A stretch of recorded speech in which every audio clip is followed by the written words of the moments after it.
ಆಚಿ chilli powder. ಸಖತ್ ಖಾರ ಬಣ್ಣ ಮತ್ತು ರುಚಿ ಆಚಿ ಚಿಲ್ಲಿ ಪೌಡರ್. ಕನ್ನಡಿಗರ ಮೇಲೆ ಬಲವಂತವಾಗಿ ಮಲಯಾಳಂ ಹೇರುವ ಕೇರಳ ಸರ್ಕಾರದ ನಡೆಗೆ ತೀವ್ರ ಆಕ್ರೋಶ ವ್ಯಕ್ತವಾಗಿದೆ. ಭಾಷಾ ನೀತಿ ಹಾಗೂ ಸಂವಿಧಾನಿಕ ಹಕ್ಕು ಉಲ್ಲಂಘನೆಯಂತ ಮುಖ್ಯಮಂತ್ರಿ ಸಿದ್ದರಾಮಯ್ಯನವರು ಅಸಮಾಧಾನ ವ್ಯಕ್ತಪಡಿಸಿದ್ದಾರೆ. ಕೇರಳ ಸಿಎಂ ಪಿಣರಾಯಿ ವಿಜಯನ್ಗೆ ಸಿದ್ದರಾಮಯ್ಯನವರು ಪತ್ರ ಬರೆದಿದ್ದಾರೆ. ಹಾಗಾದರೆ ಪತ್ರದಲ್ಲಿ ಏನಿದೆ ಈ ಸ್ಟೋರಿ ನೋಡಿ.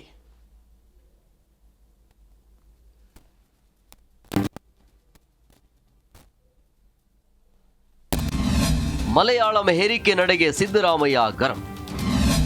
ಕೇರಳ ಸಿಎಂ ಪಿಣರಾಯಿಗೆ ಪತ್ರ ಬರೆದ ಸಿದ್ದರಾಮಯ್ಯ, ಕೇರಳ ಸರ್ಕಾರ ಜಾರಿಗೆ ತರಲು ಹೊರಟಿರುವ ಮಲಯಾಳಿ ಭಾಷಾ ನೀತಿ 2025ಕ್ಕೆ ರಾಜ್ಯ ಕಾಂಗ್ರೆಸ್ ಸರ್ಕಾರ ತೀವ್ರ ಅಸಮಾಧಾನ ಹೊರಹಾಕಿದೆ.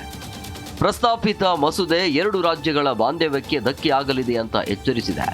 ಇದೀಗ ಕೇರಳ ಸಿಎಂಗೆ ಪತ್ರ ಬರೆದು ಅಸಮಾಧಾನ ವ್ಯಕ್ತಪಡಿಸಿರುವ ಸಿಎಂ ಸಿದ್ದರಾಮಯ್ಯ ಮುಂದಿನ ದಿನಗಳಲ್ಲಿ ಕಾನೂನು ಹೋರಾಟ ನಡೆಸುವುದಾಗಿ ತಿಳಿಸಿದ್ದಾರೆ.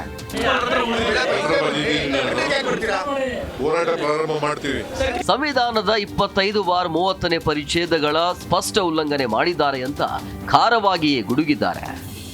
350A 350B ಅಡಿ ಅಲ್ಪಸಂಖ್ಯಾತರ ರಕ್ಷಣೆಯ ಹಕ್ಕನ್ನ ಕಸಿಯುವ ಪ್ರಯತ್ನ ಮಾಡಿದ್ದೀರಾ. ನಾವು ತಂದಿರುವ ಈ ಮಸೂದೆಯನ್ನ ಮತ್ತೊಮ್ಮೆ ಪರಾಮರ್ಶಿಸಿ ಅಂತ ಪತ್ರದ ಮೂಲಕ ಒತ್ತಾಯಿಸಿದ್ದಾರೆ. ಸಿದ್ದರಾಮಯ್ಯ ಬರೆದ ಪತ್ರದಲ್ಲಿ ಇರುವುದೇನು? ಕೇರಳ ಸರ್ಕಾರಕ್ಕೆ ಕರ್ನಾಟಕದ ಎಚ್ಚರಿಕೆ ಏನು? ಕೇರಳ ಸಿಎಂಗೆ ಪತ್ರ ಬರೆದು ಸಿದ್ದರಾಮಯ್ಯ ಮನವಿ ಮಾಡಿದರು. ಆತ್ಮೀಯ ಪಿಣರಾಯಿ ವಿಜಯನ್ ಅವರೇ, ಪರಸ್ಪರ ಗೌರವ, ಸಹಕಾರಿ ಒಕ್ಕೂಟ ವ್ಯವಸ್ಥೆ, ಸಂವಿಧಾನಿಕ ಜವಾಬ್ದಾರಿಯಿಂದ ನಾನು ನಿಮಗೆ ಪತ್ರ ಬರೆಯುತ್ತಿದ್ದೇನೆ. ಕರ್ನಾಟಕ ಹಾಗೂ ಕೇರಳ ರಾಜ್ಯಗಳ ನಡುವೆ ದೀರ್ಘಕಾಲದಿಂದ ಉತ್ತಮ ಸಂಬಂಧವಿದೆ. 2 ರಾಜ್ಯಗಳು ಭೌಗೋಳಿಕವಾಗಿ ಕಲೆ, ಸಂಸ್ಕೃತಿ, ಸಾಮಾಜಿಕ, ಮಾನವ ಸಂಬಂಧಗಳಿಂದ ಮಿಳಿತಗೊಂಡಿವೆ. ಕಾಸರಗೋಡಿನಲ್ಲಿ ಬಹುಸಂಖ್ಯಾತರು ಕನ್ನಡಿಗರು. ಮಲಯಾಳಂ ಕಡ್ಡಾಯಗೊಳಿಸುವ ನಿಮ್ಮ ನೀತಿಗೆ ನಮ್ಮ ಕಳವಳವಿದೆ.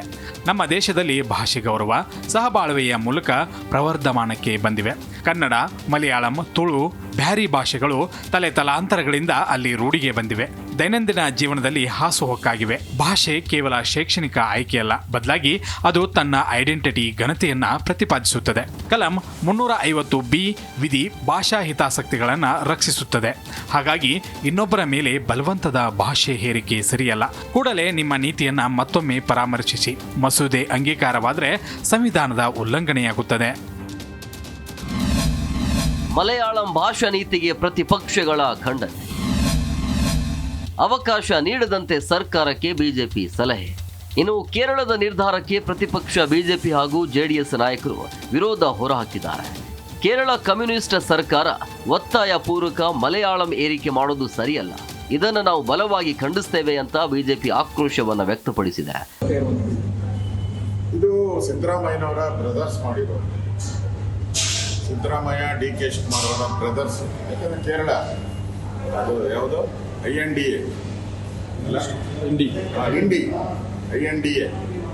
ಅವರ ಪಾರ್ಟ್ನರ್, ಕ್ಲೋಸ್ ಪಾರ್ಟ್ನರ್ಸು, ಫ್ರೆಂಡ್ಸು, ಕ್ಲೋಸೆಸ್ಟ್ವರೆಗೆ ಮೊದಲೇ ಇವ್ರ ಹತ್ರ ಮಾತಾಡಿರ್ತಾರೆ. ಇವರು ನಾನು ಒದ್ದಂಗೆ ಮಾಡ್ತೀನಿ, ನೀನು ಒದ್ದಂಗೆ ಮಾಡು ಅಂತ ಅಷ್ಟೇ. ಇದು ಏನು ಬೇರೆ ಏನೂ ಇಲ್ಲ. ಯಾಕಂದರೆ INDA ಪಾರ್ಟ್ನರ್ಸ್ ಅಂದರೆ ಏನೇ ತೀರ್ಮಾನ ತೆಗೆದುಕೊಳ್ಬೇಕಾದ್ರೂ ಮಾತುಕತೆ ಇರ್ತದೆ, ಸೌಹಾರ್ದತೆ ಇರ್ತದೆ. ಇವಾಗ ನಮ್ದಿಲ್ವಾ, ನಮ್ಮದು JDS ಇರ್ತದೆ, ನಮ್ಮದು ನಿತೀಶ್ ಕುಮಾರ್ ಪಾರ್ಟಿ ಇದೆ. ಏನೇ ಮಾಡಬೇಕಾದ್ರೂ ತೀರ್ಮಾನ ಆಗುತ್ತೆ ಇದರಲ್ಲಿ. ಇದು ಏಕಾಏಕಿ ತೀರ್ಮಾನ ಮಾಡೋರೆ ಅಂದರೆ ಇದರಲ್ಲಿ ಸಿದ್ದರಾಮಯ್ಯನವರು, DK ಶಿವಕುಮಾರ್ ಕೈವಾಡ ಪಕ್ಕ ಇದೆ. ಒಟ್ನಲ್ಲಿ ಕೋಗಿಲು ಅಕ್ರಮ ಮನೆ ತೆರವು ಪ್ರಕರಣದಲ್ಲಿ ಬೆಂಕಿ ಹಚ್ಚಿದ ಕೇರಳ ಸಿಎಂ ಈಗ ಕಾಸರಗೋಡು ಕನ್ನಡಿಗರ ಮೇಲೆ ಮಲಯಾಳಿ ಭಾಷೆ ಹೇರಲು ಹೊರಟಿದ್ದಾರೆ. ಕೇರಳದ ಸರ್ಕಾರ ಈ ನಡೆಯನ್ನ ಖಂಡಿಸಿ ಕರ್ನಾಟಕ ಸಿಎಂ ಪತ್ರ ಬರೆದು ಖಂಡಿಸಿದ್ದಾರೆ. ಅಲ್ಲದೆ ಅಗತ್ಯ ಬಿದ್ದರೆ ಕಾನೂನು ಹೋರಾಟ ಮತ್ತು ರಾಜಕೀಯ ಹೋರಾಟಕ್ಕೂ ಚಿಂತನೆ ನಡೆಸಿದೆ. Rajappa Suttur, political bureau, G Kannada.